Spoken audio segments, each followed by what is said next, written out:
मूर्तियों, प्रतिमाओं, छवियों की प्रार्थना न करें, वे झूठे देवता हैं। मूर्तियों, प्रतिमाओं, छवियों की प्रार्थना न करें, वे झूठे देवता हैं। मूर्तियों, प्रतिमाओं, छवियों की प्रार्थना न करें, वे झूठे देवता हैं।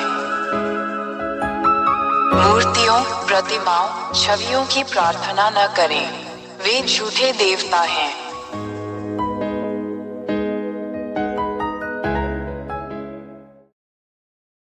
एक महान ईश्वर याहवा ने स्वर्ग के स्वर्ग में कई दिव्य प्राणियों का निर्माण किया। उनमें देवदूत भी शामिल हैं। दो ऐसे स्वर्गदूतों के समूह हैं जिन्होंने महान ईश्वर याहवा के विरुद्ध विद्रोह किया। तीन जैसे ही महान ईश्वर ने ये देखा, उसने उन्हें याहवा द्वारा बनाए गए स्वर्ग से बाहर भेजने का निर्णय लिया। चार प्रभु यहोवा ने विद्रोही दूतों को यहाँ तुम्हारे सिरों पर, जिसे मनुष्य स्वर्ग कहते हैं, फेंक दिया है। पांच जब इन विद्रोही स्वर्गदूतों को पृथ्वी पर फेंक दिया गया, क्योंकि पृथ्वी नीचे स्वर्ग में सम्मिलित है, तो उन्होंने मनुष्यों को उस व्यवस्था का विरोध करने के लिए धोखा दिया जो इस महान परमेश्वर यहोवा ने उन्हें दी थी। छह जब मनुष्य उनके शब्दों और धोखे से बहकाए जाते हैं, तो अंततः वे इन विद्रोही स्वर्गदूतों के बुरे निर्देशों का पालन करने के लिए सहमत हो जाते हैं। सात उसके बाद अब तक मनुष्य पापी बन गए।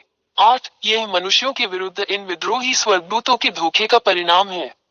मनुष्य अत्यंत पापी हो गए हैं।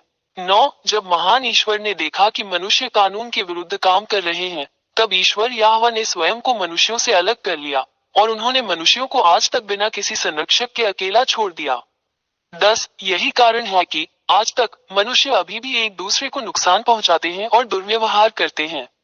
इंसानों को इस तरह देखना बहुत दुर्भाग्यपूर्ण है, लेकिन इंसान कुछ नहीं कर पाता। 11 जब विद्रोही स्वर्गदूतों ने ये देखा, तो उन्होंने स्थिति का लाभ उठाया और महान तथा सच्चे ईश्वर याह के स्थान पर स्वयं को ईश्वर घोषित कर दिया। 12 विद्रोही स्वर्गदूतों के पास मूर्तियां थी, उनकी छवि में मनुष्यों द्वारा बनाई गई मूर्तियां, ताकि मनुष्य इन झूठे देवताओं, इन विद्रोही स्वर्गदूतों, गिरे हुए स्वर्गदूतों की महिमा करने के लिए इन मूर्तियों और मूर्तियों की पूजा करें। 13 जब इन विद्रोही स्वर्गदूतों को स्वर्ग के स्वर्ग से बाहर निकाल दिया गया, तो महान परमेश्वर याहवा ने उन्हें ड्रैगन, सरीसृप और अन्य भयानक प्राणियों में बदल दिया। 14 यही कारण है कि मनुष्य, जो अब अपने सच्चे निर्माता ईश्वर याह को नहीं जानते, सांप, अजगर, सरीसृप और अन्य भयानक प्राणियों की मूर्तियां बनाते हैं और इन सभी के सामने झुककर प्रार्थना करते हैं, जबकि वे विद्रोही देवदूत हैं जिनकी वे पूजा करते हैं। धिक्कार है उन मनुष्यों पर जो ऐसा करते हैं। 15 ये गिरे हुए स्वर्गदूत जिनसे मनुष्य मूर्तियों, प्रतिमाओं, छवियों के माध्यम से प्रार्थना करते हैं, उन्हें हम राक्षस या शैतान कहते हैं। 16 ये सब सच्चे और महान ईश्वर याहवा की पुस्तक में लिखा है, जिसे इसराइलियों का सेफर तौरात, इब्राहिम का ईश्वर कहा जाता है, और आप उन्हें जांच सकते हैं। 17 इसराइलियों ने पहले भी ऐसा किया था। यही कारण है कि महान ईश्वर याहवा ने उन्हें उनके देश इसराइल से बाहर निकाल दिया। इसराइलियों के पास अपने सच्चे परमेश्वर के सामने घृणित चीजें हैं। 18 आज तक इसराइलियों का इस महान परमेश्वर याहवा के साथ संघर्ष चल रहा है। वहीं आप इसे देखकर भी समझ सकते हैं कि इजराइल और अरबों के बीच समस्या खत्म होने का नाम नहीं ले रही है, और इसका संबंध पूरी दुनिया से है, क्योंकि यह पूरे ब्रह्मांड पर इस महान ईश्वर का प्रहार है। मानव संसार अराजकता और पूर्ण उथल पुथल में है। 19 हम हर जगह विनाशकारी युद्ध, हत्याएं, धोखे, इंसानों को एक दूसरे को मारते और आत्म विनाश करते हुए देखते हैं।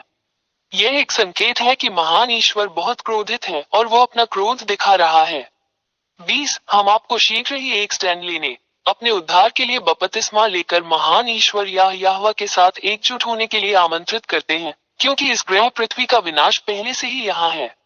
यही कारण है कि मैं आपको ये सब बताने के लिए यहाँ हूँ, क्योंकि विनाश अब अपरिहार्य नहीं है। जरा बच के, यदि आप इन शैतानों और राक्षसों की पूजा करना जारी रखते हैं, तो सच्चे ईश्वर का प्रहार आप पर पड़ेगा, जैसा कि इसराइलियों पर हुआ था। 21 निष्कर्ष में, अब मूर्तियों से प्रार्थना न करो, मूर्तियों से प्रार्थना न करो, वे झूठे देवता हैं जो न चल सकते हैं, न बोल सकते हैं, न हिल सकते हैं। आपके हाथों ने उन्हें बनाया है। तुम उन वस्तुओं के लिए प्रार्थना क्यों करते हो जो तुम्हारे हाथों से बनाई गई है? तुम्हें धोखा दिया गया, इसे अब और स्वीकार न करें। अपने निर्माता परमेश्वर, महान परमेश्वर या यहोवा के पास जाओ। 22 जिस महान ईश्वर से हमें प्रार्थना करनी चाहिए वो वही है जो आपकी दुनिया और ब्रह्मांड के बारे में सब कुछ निर्देशित करता है। वो सृष्टिकर्ता है जो जीवित कर सकता है, मर सकता है, बचा सकता है और नष्ट भी कर सकता है। उसका नाम यहोवा है। 23 अंततः मैंने तुम्हें सच बता दिया। समझे कि यह आपकी आत्मा और आत्मा के लिए मुक्ति है।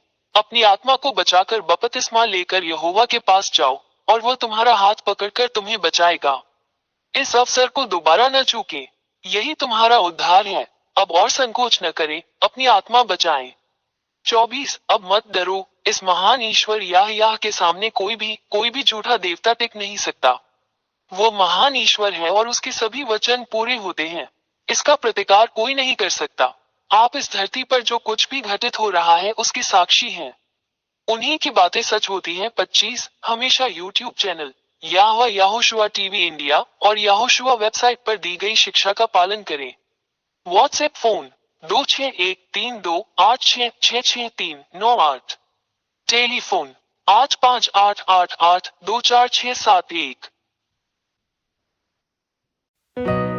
मूर्तियों, प्रतिमाओं, छवियों की प्रार्थना न करें, वे झूठे देवता हैं। मूर्तियों, प्रतिमाओं, छवियों की प्रार्थना न करें, वे झूठे देवता हैं।